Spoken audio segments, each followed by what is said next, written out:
ጎበዝ አጫጭ ይባላል ጋርዳ ጸገዴ ነው Her name is አጫዋች she came from ጸገዴ district ስንት አመትሽ ነው she is 19 years old እሺ እንዴት ተከሰተ በወሊድ ምክንያት ተከሰተ በወሊድ ስንት ቀን አማትሽ ሁለት ቀን በቤትና ጤና ተቋም she had prolonged labor she was laboring 2 days at home and at health center and the fistula was developed due to that and she delivered stillbirth baby after that and she developed VVF እንዴት ሰማሽ ስለ ህክምናው ዝም ብዬ ነው የመጣው ወደ ህክምናው ማን ነገረሽ መረጃውን የማረዋና ልጅት ነው ስንት ጊዜ ሳትታከሚ ቆየሽ 3 ወር ነው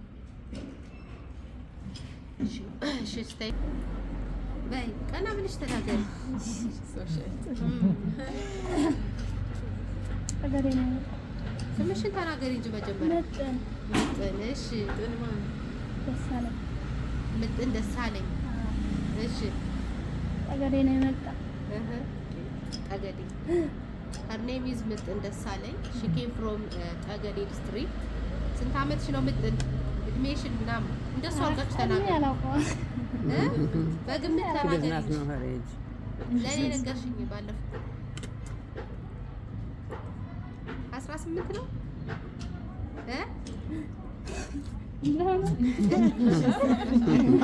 I'm asking her age.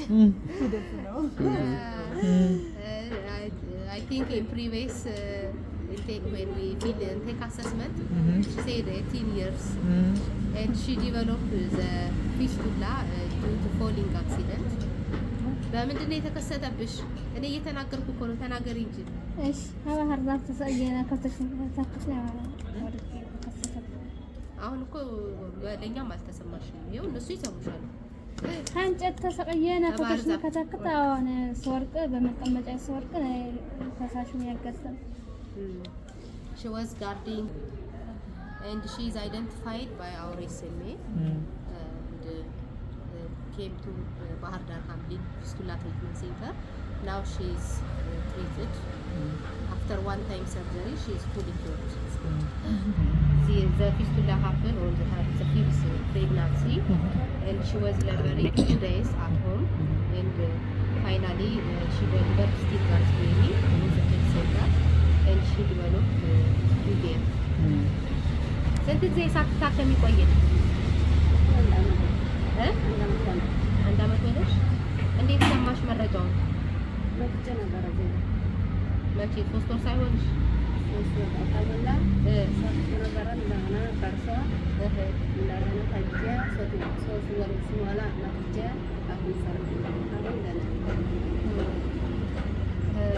አማርኛ is her second language that's why she is talking